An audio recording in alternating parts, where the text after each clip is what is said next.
Photos are done. Okay, thank you. Thank you. Let's start. Yogesh, thank you. Hello and welcome to this post-policy press conference of the Reserve Bank of India. Today we have with us Honorable Governor Shri Shaktikant Das, respected Deputy Governors Dr. M.D. Patra, Shri M. Rajeshwar Rao, Shri T. Ravi Shankar, and joining us for the first time is Mr. Swaminathan J., Deputy Governor. It is his first press conference in the RBI. Also with us are today Dr. O.P. Mal, Executive Director, and Dr. Rajiv Ranjan, besides my colleague Munish Kapoor. As is the norm, I will request Sir first to give his opening remarks, and then I'll call out the names for asking the question. Over to you, sir. Thank you. Thank you, Yogesh. Welcome. I would like to extend at the outset my welcome to all the representatives from the press, from the media. You have already heard the detailed statement and you have had time to go through the statement and the resolution and the announcements. So let me just summarize basically what I have already stated. Nothing new, but just to summarize as to what is the overall thrust of this monetary policy statement. First, India is emerging as the new growth engine for the world. In a highly volatile and uncertain world, India is standing out for its resilience and stability. That's the first point I would like to say. Second, monetary policy has made significant progress towards price stability. The recent spike in CPI inflation, as I have already stated in the policy statement and even in the resolution, the recent spike in the CPI inflation caused due to the factors which have been spelled out. So the recent spike in CPI inflation is expected to be short-lived, going by past trends. In such situations, we need to remain watchful and not resort to any knee-jerk reactions.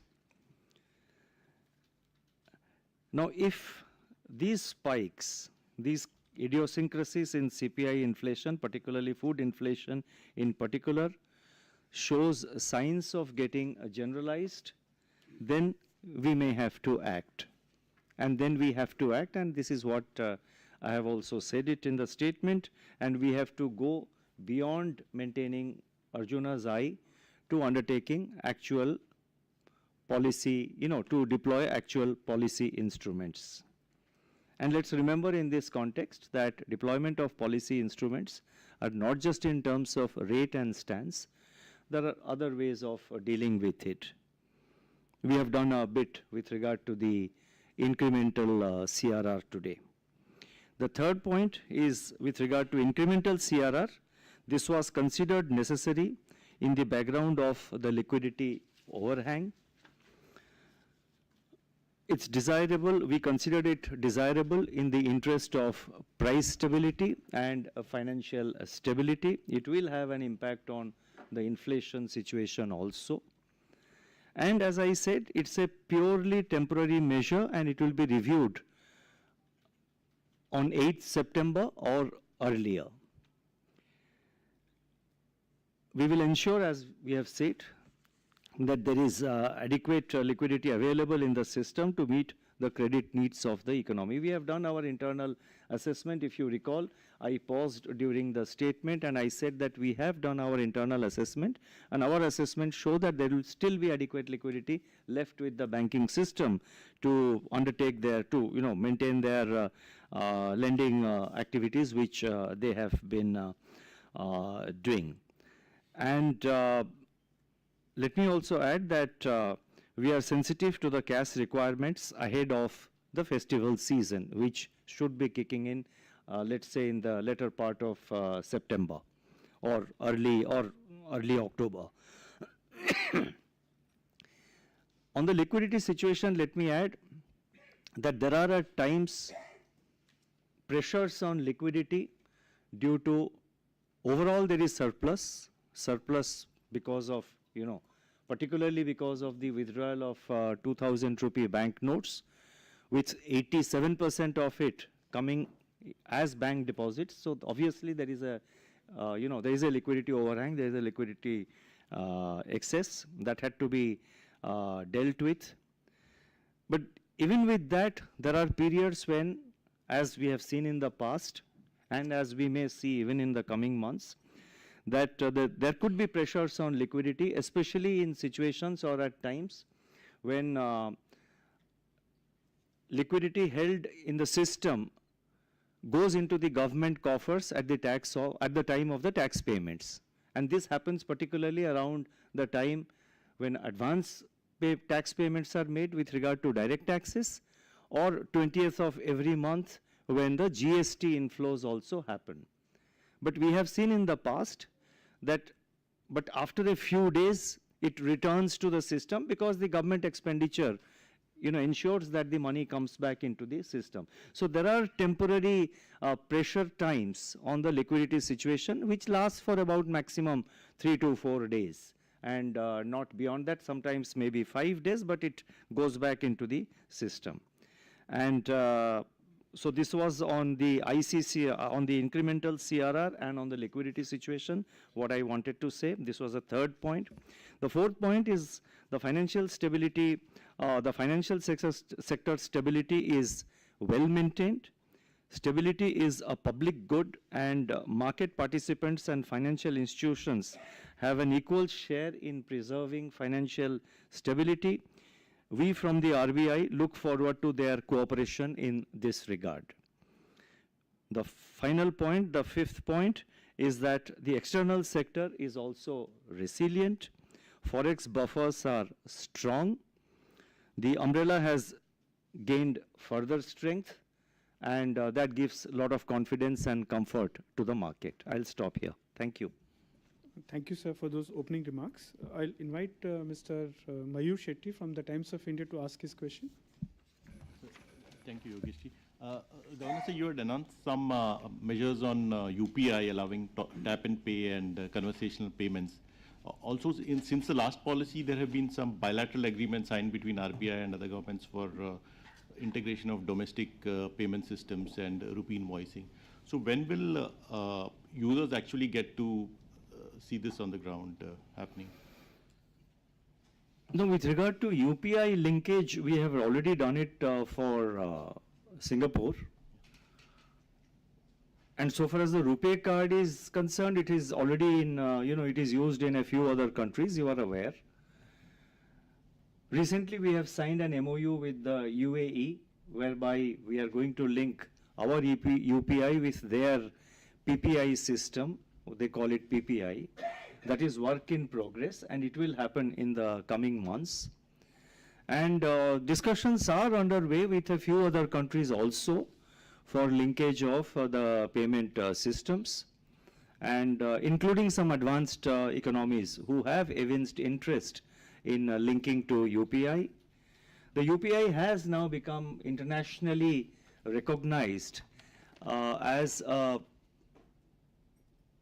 it is recognized by others. I am not saying it myself, but it is recognized very widely that it is perhaps the most efficient and advanced payment system in the world. And this is something which I am saying on the basis of our G20 meetings, the finance ministers and governors meeting, which was held recently and even earlier. So this is work in progress. We are already in discussion with a few other countries, and it will happen. Thank you, sir, for that answer. I'll invite Anushka Kayastha from the Hindu Business Line to ask a question. Good afternoon, sir. Sir, I wanted to understand the Just RBI one correction. I think the UAE system is called IPP. I said PPI, it is IPP. Thanks. So the Integrated Payment Platform, that is the, yeah. the statement said that the RBI will review the reset of floating rate loans due to unreasonable elongation. I wanted to understand, how do you define unreasonable elongation given the 250 bips rate hike by the central bank so far? I would request Deputy Governor Rajeshwar Rao to take that question. No, I think We are not considering defining an unreasonable elongation. It's something which the board will have to consider, having regard to the, what do you call, the tenor and the repayment capacity of the individual borrowers. It is up to the board to decide what is a reasonable tenure, increasing that beyond a particular period would be deemed as unreasonable, but it is left to the individual institution to define it. We will not be defining.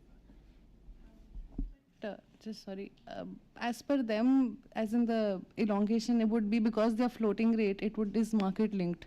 So how do you then, what are the parameters that you look at? We have already discussed this with the CEOs of the banks, and we have conveyed our concerns and what action we expect them to take. I think we will stop it with that. Don't think we'll like to clarify.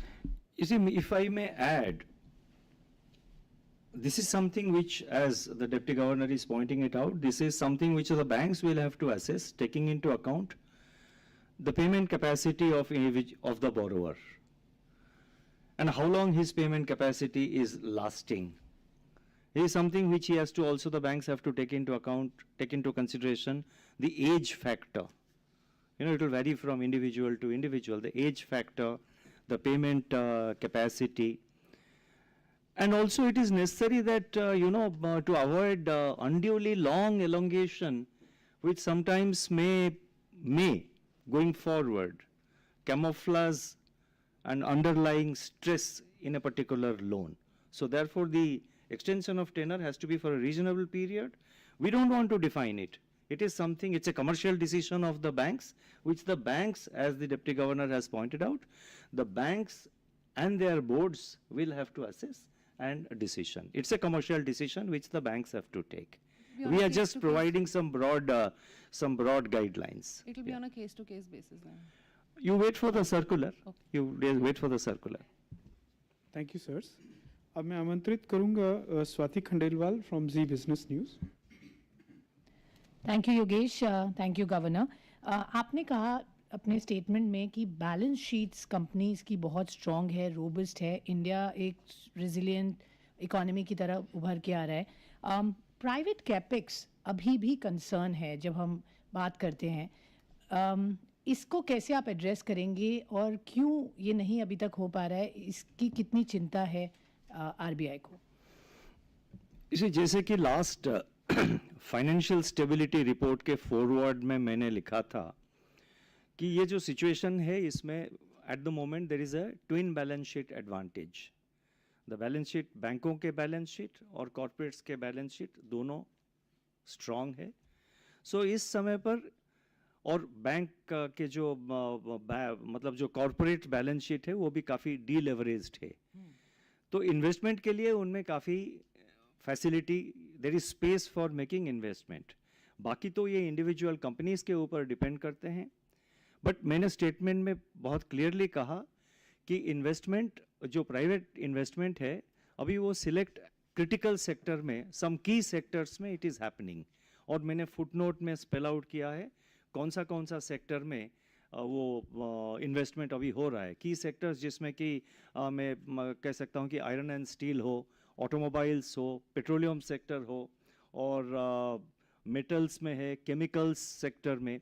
सो काफ़ी sector में, की sector में अभी investment it's happening. So therefore going forward it should happen in other sectors, क्योंकि the ground conditions are favorable for investment. Thank you, Governor. धन्यवाद sir. Now I'll move on to Lata Venkatesh from CNBC TV18. Thank you, Yogesh. So, a couple of questions on the CRR. Can you tell us exactly how much more CRR will have to be maintained? I'm getting calculations from 95,000 crore to 1 trillion to even 1.1 trillion. What exactly is the extra? Some part of the extra... You are not very much off the mark with regard to that calculation which you mentioned. But 95 you and 1.1 is 15,000 crores, sir. So you are not very much off the mark, but I'll reply to your question. Sure. Yeah. And some part of the increase in July 19 is because HDFC got merged. Now, your purpose is to actually remove the 2,000 crore rupee, related liquidity. So will you adjust for the HDFC related increase? And will the calculation be net of that? And The other point is when you say 10%, you have to pay a base 4.5 plus 10%, right? That 10% doesn't include the 4.5, so the increase is a net 5.5. How should you calculate? No, we have done the internal calculation. We have done a bank-wise calculation also, and it will be a little above 1 lakh crore. Let me mention it that way. We have an exact number in our mind, but I don't want to say it because this NDTL figure calculation, it requires further fine-tuning, but it will be a little higher than 1 lakh crore. And it's applicable, this incremental CRR is applicable to all scheduled banks. That will include, So you're not all netting scheduled HDFC, banks. right? And no, it is applicable to all banks. I cannot say X and X is included or not included, but it is applicable to all scheduled banks. Okay. No, now, just to add, even though the extra liquidity, surplus, sustainable or endurable liquidity is, what's the word you use, is 3.5 trillion, the weighted average call rate is behaving itself. It's almost always hugging the repo rate. So what is your comfort figure? The banks complain that they also have to keep excess liquidity because of NEFT. So what is your discomfort figure? And separately, what will you consider when you tweak it on September 8th, separately, the CRR? Will you remove it on September 8th?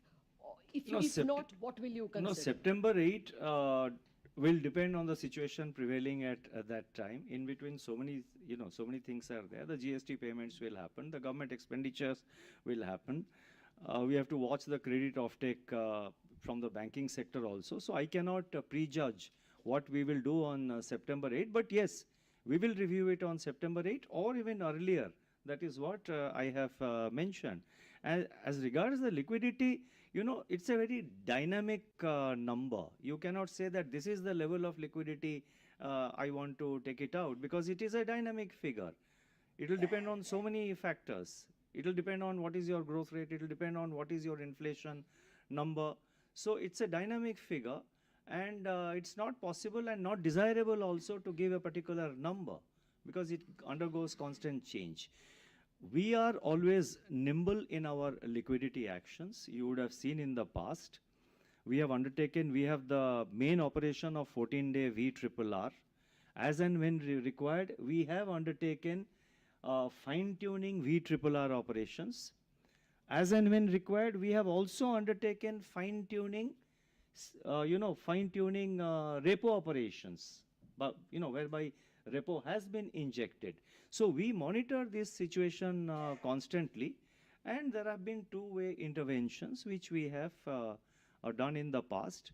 We are very nimble, and so far as the level of liquidity, it's a dynamic figure. I would not like to venture into giving a particular number. It's nothing like a comfort neutral factor. I think we'll discuss on the offline mode, but it's a dynamic figure. You cannot really say that this is a comfortable figure. Yeah. Thank you, sir. We'll move on to this side of the room now. I'll invite Mr. Manojit Saha from Business Standard to ask his question. Good afternoon, sir. Despite your repeated assertions, the actual inflation and the 4% is still very far. Are you getting anxious about it? And when we are going to act on it before, how long you are going to wait before getting act on it? I think I will I'll request DG Michael Patra to take that question. So if you recall, in May, the inflation rate actually aligned with the target. And 4.3 is a comfortable level of the inflation rate. But then these food shocks came, which are unpredictable, and their period of stay is also unpredictable. We hope that these are transitory phenomena, and they will come off when supplies improve, and they are improving already. So that's the feeling. It's just that there have been these food shocks which were unanticipated, and we will see them off. So barring the food shocks, the inflation would have been aligned with that was your expectation? Thank you, sirs. I'll move on to Mr. Piyush Shukla from the Financial Express. Good afternoon, Governor. Firstly, wanted to check on when should we expect the final ECL norms to kick in?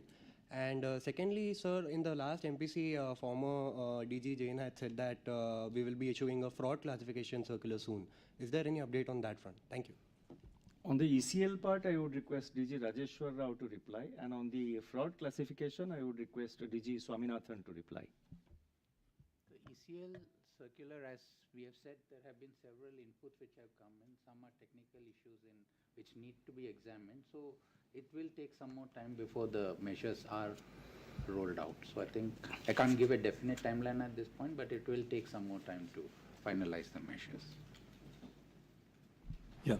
On the master direction on fraud identification and reporting, the circular is under works, and we are doing a wider stakeholder consultation, government, vigilance, law enforcement. There are the other stakeholders with whom we are under consultation at this point in time, and we would be coming out with these guidelines very shortly.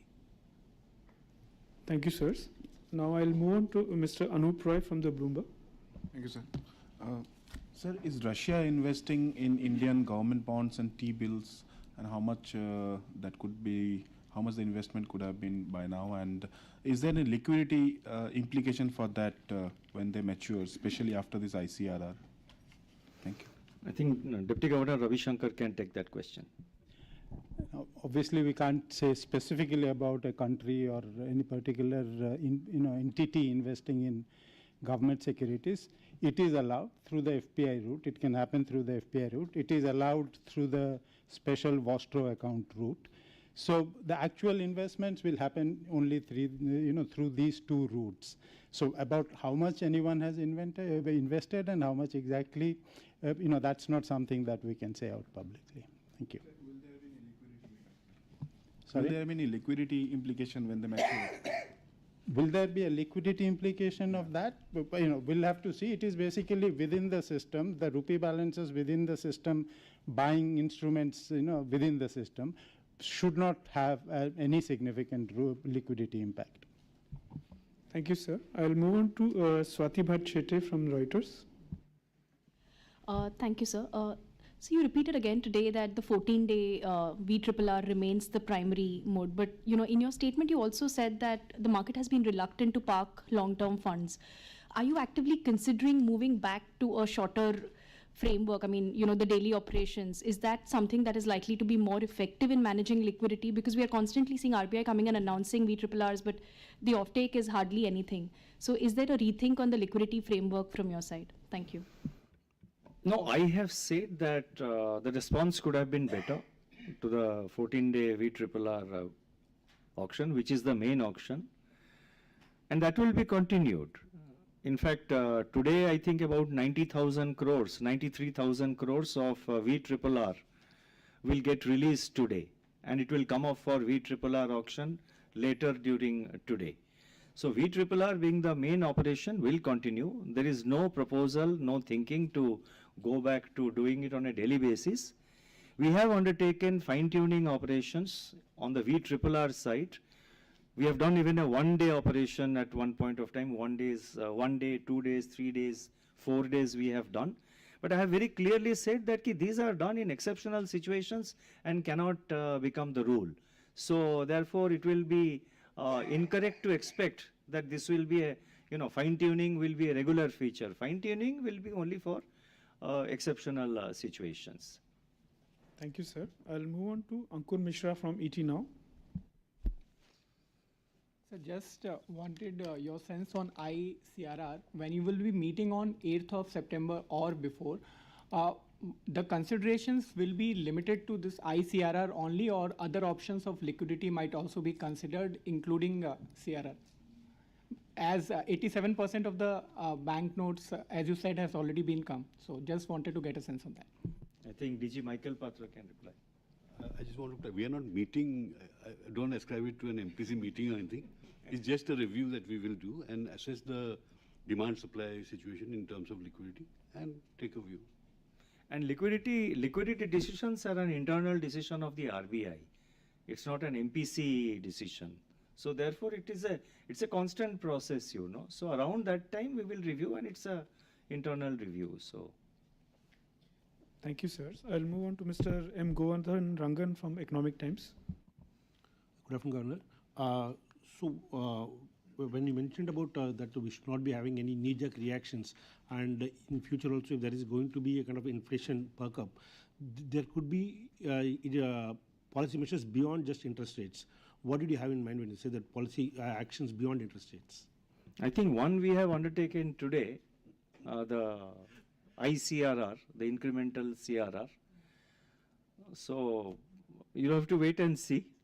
But one is this on the liquidity front, because liquidity plays a major role with regard to, the inflation on both sides, in pushing up inflation or in controlling inflation. So we have given taken some step today, and we'll see, we'll deal with it. So just that, so one of the things is that the amount held by because of the Russian trade surplus, in sense, so that is there in the system. So that is how does that get out? And whenever it gets out, how do you really plan to act, and how do you expect it to play out? No, in the sense that you mean what is held by in the Vostro accounts? So it's in rupee. So it has to go out somewhere. Okay. So I think it's become a part of the system. It will be a normal situation. And in any case, any trade relation of India with any country is not a short-term trade relation. It's a long-term trade relation, whichever is the country. So therefore, there is no reason to expect that suddenly a country decides to pull out. Why should a country pull out? It's a continuing trade relation. So therefore, we don't see any stress or any concern with regard to the quantum that would be held in in the Vostro account from various countries.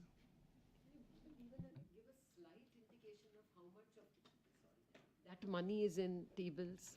No, it's not proper, as my colleague Deputy Governor Ravi Shankar said. It's not correct on our part to say which country, how much they have invested in T-bills. No, it won't be possible. It's not correct. Thank you, sir. You want to add something? It may not be accurate to think that the trade surplus is staying in the country, because a large part of that is oil, up to the global cap can be paid through the normal channels. It is getting paid, so most of it is getting paid. Some of it could be remaining as rupee balances in SRBI accounts. So don't include the trade balance of 40 billion or something to the amount that must remain within the country. The forecast or the calculation is somewhere between $10 billion to $22 billion is the wide range in which the market is forecasting. Is the market right anywhere? Which end are they closer? No, sorry? No, I mean, it's not something about which we are really unduly concerned. I mean, we are not concerned unduly, because market has its estimates. But so far as we are concerned, it's not going to cause any, and very rightly he has pointed out, whatever is imported below $60, it gets paid in the normal course. A part of it is there, so which is quite manageable. It's not as if,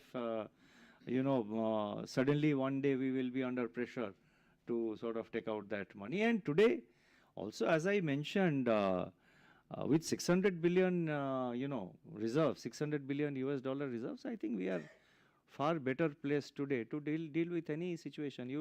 Last year, for example, after the commencement of the war in Ukraine, I mean, there were market fears that, rupee will crash to depreciate to such and such levels, and various numbers were mentioned in the market. But none of that happened, because RBI was there in the market, and RBI is always there in the market. So we are confident of dealing with such situations if at all they arise, but we don't see that happening. Thank you, sirs. I'll now invite Mr. Ben Jose from PTI. Good afternoon, Governor. Governor here. Are you linking, you spoke about the capex and there is room for capex, private capex. Are you linking not happening that to the holding rural demand, and where do you look at? The rural demand. Rural demand is not something rosy, and many companies say that, okay, it's on quarter-on-quarter basis, it is flat. Okay, then you can reply. Yeah, it has been muted for a long time, but we are seeing signs of revival. Yeah, and for instance, I'm just drawing from Governor's statement that was just released. He points to tractor sales and fertilizer sales having improved in June. Retail two-wheeler sales growth has become healthy again in June and July. Also, FMCG companies are reporting that their rural sales are improving. And finally, the progress of Kharif sowing, which has exceeded last year's level and is still on course to go further, is a source of income and livelihood for rural economy, and that will boost demand. Okay. Can I have one more question? Maybe when we have time. Okay. Thank you, sir. I'll move on to Mr. Pankaj Aher from The Informist. Thank you. Good afternoon, sir. Is the incremental CRR the only tool RBI had to deal with something that does not seem to be a big, durable, long-term liquidity problem? Surely many other tools are available with the RBI. This tool is not part of the liquidity management framework that the RBI itself has set out earlier. Could you please explain a bit more about that? Because I'm sure market is going to be pretty concerned about this. On one hand, there is incremental CRR, which is a potent tool. On the other hand, it is applicable only for past 2 months of NDTL or thereabouts, not on an ongoing basis. And it is 10%. And you're saying even before September 8, you would review. What is the net impact of all of that? Would it not have been achieved better by any other tool at your disposal? Change in yields on VRRR, maybe the SDF temporarily moving up. Why incremental CRR? You see, we have nowhere said that this is the only method. There are other methods. But at present, in the current situation, according to our assessment, we felt that this was the best, this was the appropriate action. This is the appropriate method at the current juncture. 2,000 rupee notes have come back into the banking system.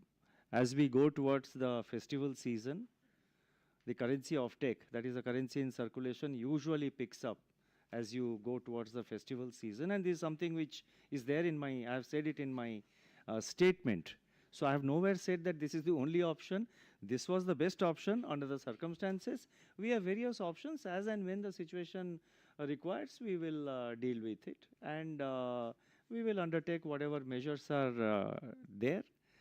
We have to keep in mind the requirement, and this is again I have reiterated today, that we will ensure that there is, there is enough liquidity in the system for the banks to continue their lending. And so therefore, just hold on. So therefore, why we did not undertake something, that's a part of the internal process. So I think let's not go into that. At the moment, we thought this was the most appropriate action. Thank you, sir. I'll move on to Mr. Sachin Kumar from the New Indian Express. Sir, good afternoon. To get more clarity on inflation, I would like to know whether your concerns regarding uneven monsoon, have they eased significantly, compared to what they were in the previous review? And if I may ask also, between the uneven monsoon and El Nino, which one is the bigger concern as of now as we speak for RBI? I think let Deputy Governor Michael Patra take that question. Actually, both are concerns for the India Meteorological Department. And they have said that during September, October, they expect an El Nino event. El Nino is not as dangerous for us as it is for South America, for instance. But we need to keep our guard on, because there can be influences on the late withdrawal of the monsoon or extension of the monsoon, as we are seeing in recent years. The monsoon stays on for a longer time and then affects the Rabi crop, etc. That's the concern. Just one clarification here. So this uneven nature of monsoon, is it still a big concern for you right now as we speak? Yes, the rice-growing regions of India, particularly east and northeast, have not received enough rainfall. They're still reporting deficiencies in double-digit figures. So, but that is correcting. Currently, east is getting a lot of rain. So we hope that the spatio-temporal distribution will even out, and we'll have a normal monsoon. So we stick to our assumption of normal monsoon. Thank you, sir. I'll move on to Mr. Laltendu Mishra from The Hindu. Good afternoon, sir. According to news reports, the Chinese economy is tripping into deflation. is it a matter for worry for us, or is there any spillover effect expected on us? Thank you. Yes, we have also read those reports. Remember that deflation is a situation of declining prices. It's not yet defined as recession, which is declining growth. Recently, the IMF came out with its World Economic Outlook update, and they have taken into account these. This was out in the last day of July. At the time, they had these numbers with them, and they have actually placed China's growth rate at 5.2%, which is a decent growth. And they have gone forward to raise the global growth forecast for 2023 from 2.8 to 3. So all that augurs well for us. In the event, we are now facing a little deficiency of external demand because both exports and imports are declining. But the good thing is that imports are declining faster than exports, so the trade balance is narrowing and becoming financiable. Thank you, sir. I'll move on to Mr. Anand Adhikari from the Business Today. Good afternoon, sir. Sir, in June this year, RBI's development research group, it came out with a study on the price behavior of 3 vegetables, tomato, onion, and potato, and they looked at the period from 2011 to 2021, so fairly long period, and the recent, the last 10 years. Now the finding says that if there is a big, price change in one of the vegetable, the prices of other vegetable might change in a similar fashion. I just want to know, do you agree with this assessment, or is it purely academic?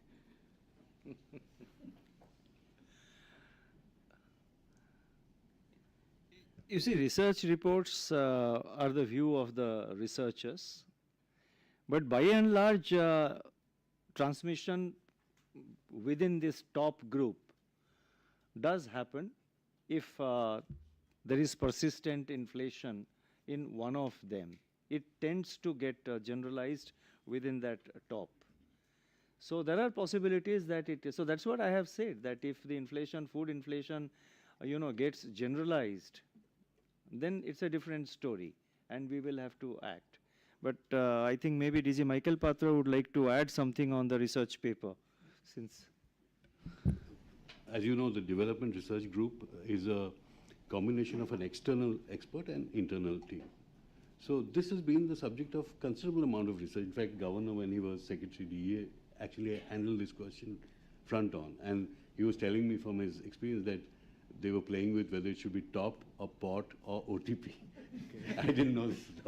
But it has been a concern of the government for some time, and some measures have been in place to try to sort of stabilize the supply of these vegetables at this time, pre-monsoon. So let's hope that's work in progress. Let's hope we get there. And I'm sure you must be factoring in these things in your model, the inflation projection model. Yes. Thank you, sir. I'll move on to Mr. Vishwanath Nair from BQ Prime. Governor, this question is around the write-offs at banks. Now, there's this 15 lakh crore number that's come out of some RTI reports over the last 10 years. Every bank has always maintained that this is only a technical write-off. These loans are still eligible for recovery, but their history or track record of recovery is abysmal.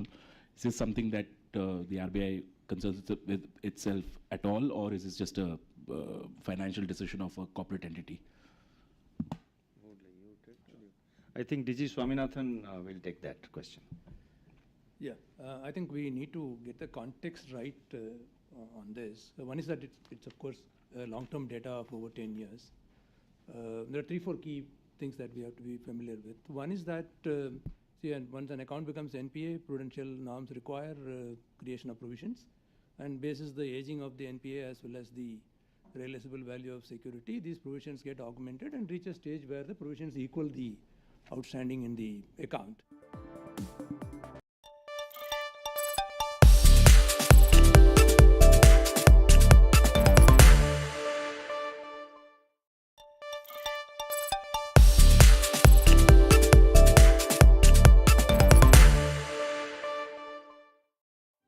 Hello and welcome to Business Today Television. I'm Siddharth Zarabi and you're watching Easynomics.